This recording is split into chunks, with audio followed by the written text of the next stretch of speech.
안녕하세요. 저는 지금 일본에서 교환학생 중이고 이제 쉐어하우스에서 거주를 하고 있는데요. 그래서 오늘은 한번 제가 도쿄에서 이제 거주지를 알아볼 때 구했던 자료들을 바탕으로 한번 일본에서 구할 수 있는 거주 형태와 그리고 이제 쉐어하우스별 특징에 대해서 소개를 시켜드리려고 해요. 그리고 제가 서포터즈로 활동 중인 이제 모인을 활용해서 월세를 입금하는 과정까지 한번 보여드리려고 합니다. 이제 일본에서 거주할 때 크게 나눌 수 있는 건 교내 기숙사, 사설 기숙사, 쉐어하우스, 홈스테이, 자취, 그리고 학생 멘션인데요. 우선 교내 기숙사 같은 경우에는 학교별로 다르겠지만 아마 가장 가격이 쌀 거예요. 저희 학교 같은 경우에는 이제 관리비를 포함 안 하고 35만 원이었거든요. 이게 사실 한국 학교 기숙사에 비해서는 정말 비싼 편이지만 이게 일본에서는 정말 싼 가격이에요. 또 이제 저희 학교 기숙사 같은 경우엔 1인 기숙사였거든요. 그래서 이제 자취하는 것처럼 편하게 살 수 있으면서 이제 35만 원 정도면 정말 최고의 가격이었단 말이죠. 근데 전 지원을 했는데 떨어져서 하여튼 일본 같은 경우엔 기숙사가 학교 근처에 없는 경우도 있어요. 근데 이제 웬만하면은 기숙사들이 이제 학교 안에는 없어도 학교에서 지하철로 한 정거장 정도면은 갈 수 있는 거리라고 하더라고요.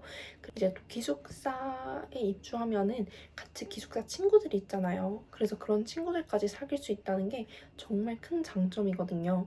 제가 이제 교환학생을 한 지 지금 딱 일주일이 됐는데 확실히 뭔가 그 기숙사에서 친구를 사귈 수 있다는 게 정말 큰 장점 같아요. 웬만하면 이제 학교에서 기숙사를 제공한다면 기숙사로 들어가시길 추천드리고요.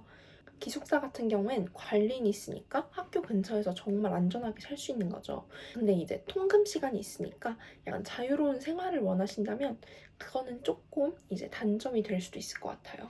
그리고 사설 기숙사도 이제 교내 기숙사랑 비슷하게 관리인이 있고 이제 통금이 있고 할 텐데요. 아무래도 교내 기숙사에 비해서는 이제 사설 업체에서 운영을 하는 거니까 가격은 조금 더 비싼 편일 거예요.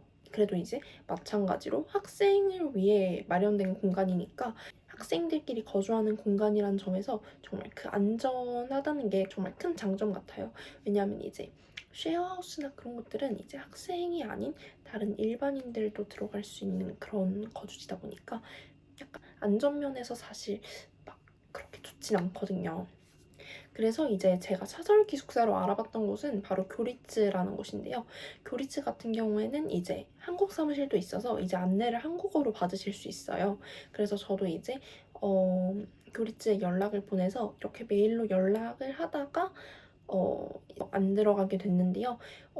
우선 가격적으로 부담이 됐고 근데 이제 제가 또 고민됐던 건 이제 교리츠에서 제공되는 기숙사 같은 경우엔 약간 사람들끼리 교류를 할 수 있는 뭔가 그런 소셜 플레이스라고 하나요? 하여튼 그런 공간들이 마련된 곳이 많고 이제 대욕탕도 있어요. 그래서 약간 비싼 만큼 좀 질이 높다고 해야 되나? 그래서 제가 이제 끝까지 고민을 하긴 했는데 제가 안내를 받은 곳이 이제 위치적으로도 그렇게 좋진 않아서 이제 저는 쉐어하우스로 입주를 하게 됐습니다.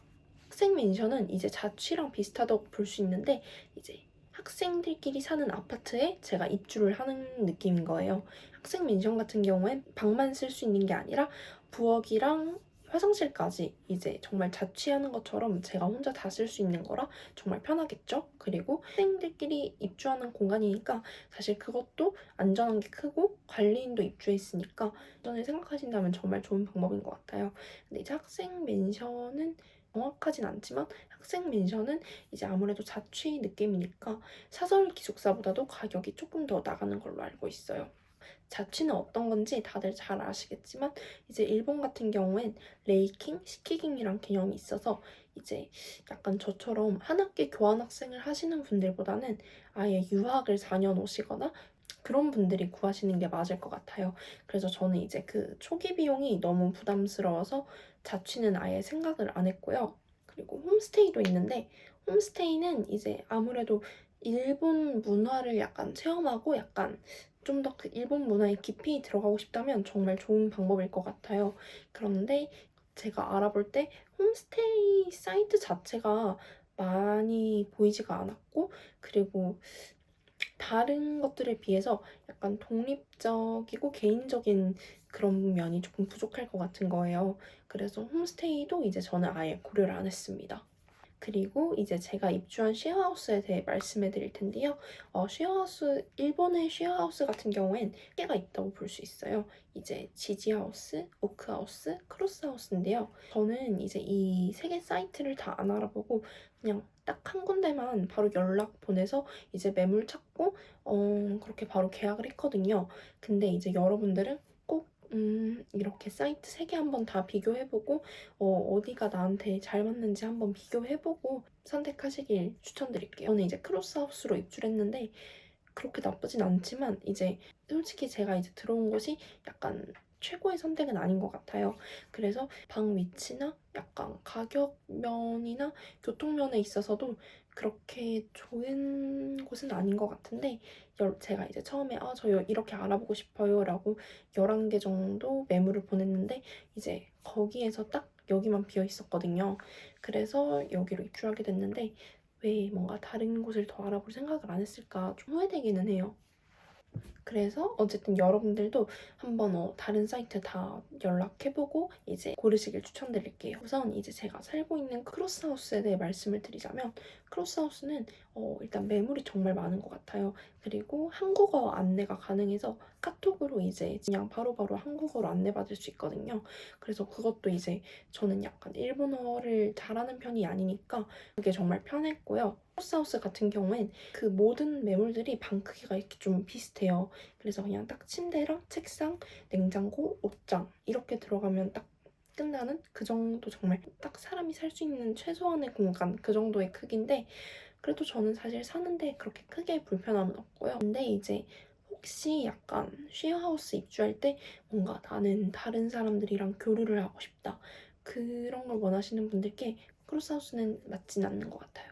크로스하우스는 이제 제가 입주한 곳뿐만이 아니라 다른 분들 후기를 읽어봤을 때도 약간 사람들 간의 교류가 있고 그런 공간 자체가 없거든요. 그냥 딱 복도 그리고 이제 방이랑 화장실, 샤워실 이렇게만 있기 때문에 뭔가 교류 이런 걸 원하시는 분들은 이제 소셜 플레이스가 마련된 그런 곳으로 가시면 될 것 같아요. 그리고 이제 오크하우스는 이제 제가 방금 전에 말씀드렸던 이 소셜 플레이스가 마련된 소셜 레지던스라는 공간이 따로 있는데요. 그래서 사이트에 들어가시면 이제 소셜 레지던스부터 개인실, 뭐 세미 프라이빗실 이렇게 나뉘어져 있거든요. 그래서 이제 원하는 옵션을 고르시고 한번 보시면 되고 이제 오크하우스 같은 경우엔 제가 사이트를 들어가 보니까 정말 편해 보였던 게 이렇게 공실이 언제부터 예정이다 이렇게 적혀 있는 게 정말 편해 보였어요. 왜냐면 이제 크로스하우스는 제가 공실인지 아닌지 모르고 그냥 이렇게 사이트에 올라와 있는 매물을 보고 일일이 이렇게 뭔가 확인을 해주셨거든요. 그래서 그게 뭔가 약간 조금 죄송한 마음은 아니지만 약간 확인을 할 때 되게 귀찮은 절차잖아요, 이게. 근데 이제 오크하우스는 사이트에 들어가시면 이제 매물마다 언제 공실 예정이다 이런 걸 다 볼 수 있고 근데 이제 오크하우스는 가격이 조금 크로스하우스랑 GD하우스에 비해서는 비싼 편인 것 같아요. 그리고 지지하우스는 이제 사이트가 정말 보기 편하게 돼 있더라고요. 크로스하우스 같은 경우엔 제가 옵션을 선택을 해도 그게 적용이 안 되는 그래서 이제 찾기가 되게 힘들었는데 지지하우스는 정말 사이트가 너무 편리하게 되어 있더라고요. 그래서 여기도 이제 언제부터 공실 예정이다 이건 안 적혀 있지만 이제 그래도 공실 예정 뭐 이런 건 적혀 있기 때문에 그리고 이제 제가 보기에 뭔가 이 지지하우스도 이렇게 되게 크로스하우스랑 비슷하다고 느꼈던 게 이런 뭐 입주비 경원 이벤트 거는 것도 그렇고 방 크기도 약간 크로스하우스처럼 정말 딱 생활할 수 있는 최소한의 공간 그 정도의 크기인 것 같더라고요. 그리고 이제 지지하우스도 매물이 정말 많대요. 그리고 이제 제가 방금 전에 말씀드렸던 새 사이트는 전부 다 한국어 지원이 가능하니까 오크하우스랑 지지하우스는 예약할 때 한국어가 가능한지는 모르겠는데 어쨌든 이제 사이트는 한국어 사이트가 있으니까 편하게 보실 수 있을 것 같아요. 그리고 이제 제가 입주한 쉐어하우스 같은 경우엔 매달 20일 전에 월세를 내야 되는데요. 오늘이 딱 17일이라서 이제 해외 송금 서비스 모인을 이용해서 송금을 해보려고 해요. 사실 제가 이제 교환학생을 준비하면서 월세 같은 걸 내야 되는 걸 알아볼 때 한국은행을 이용해서 해외 송금을 하는 경우에는 수수료가 정말 비싸게 붙더라고요. 근데 이제 모인 같은 경우엔 정말 저렴한 수수료로 이렇게 송금을 할 수 있고 정말 송금이 빨리 되는 편이거든요. 그리고 빠르고 저렴하게 해외로 돈을 보내고 싶으신 분들은 이제 모인을 추천드릴게요. 사실 제가 이제 모글즈 12기로 선발이 됐지만 모글즈로 활동하기 전에도 이제 제가 월세를 어떤 방법으로 내야 될까 찾아볼 때 이 모인이 정말 유명하더라고요. 그래서 모인으로 하면 되겠다라고 생각했는데 이제 저는 모글즈로 선발이 돼서 활동 기간 동안 수수료 없이 이제 돈을 송금할 수 있게 됐습니다. 그리고 모임 같은 경우엔 이제 유학생 할인을 따로 진행하고 있는데 유학생 할인 같은 경우엔 이제 뭐 해외 대학교 학생, 교환학생, 그리고 어학연수생 이렇게 유학생들을 위해서 수수료 할인을 해주고 있거든요. 그래서 이제 사실 또 해외에 나오면 정말 돈을 사용한다는 게 너무 부담이 크잖아요. 그래서 여러분들께서 송금을 하실 때 유학생 할인 혜택도 받으셨으면 좋겠습니다. 특히 일본이랑 중국 같은 경우엔 수수료가 최대로 할인이 된다고 해요. 그래서 이제 해외 학교 이메일이나 뭐 재학 증빙 서류나 국제 학생증으로 유학생을 인증하면 이렇게 간단한 인증 절차로 바로 받을 수 있는 할인 혜택이니까 꼭 챙기셨으면 좋겠습니다. 모임 같은 경우엔 47개국에 송금이 가능한데요.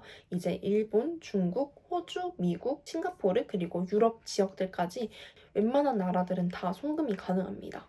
사이트에 들어가시면 혜택존이라는 곳이 있는데 여기에 보면 이제 각종 혜택들을 확인하실 수가 있어요.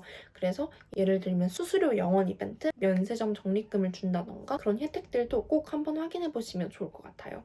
근데 이제 이 혜택 같은 경우엔 유학생 할인이랑은 같이 적용이 안 되니까 이 점 유의하셔야 될 것 같고요. 이제 제가 모인을 이용해서 해외 송금을 하는 방법을 한번 보여드리도록 할게요. 저는 지금 여기 모인 사이트에 들어왔는데요. 우선 로그인을 먼저 해줄게요. 저는 이렇게 서포터즈라서 이렇게 수수료가 0원이에요. 진짜 대박. 이제 입력해야 되는 것들 다 입력하면은 이렇게 송금 목적이랑 이런 자금 출처까지 다 작성을 해야 돼요. 이렇게 받는 분 정보가 정확한지 확인까지 한번 하고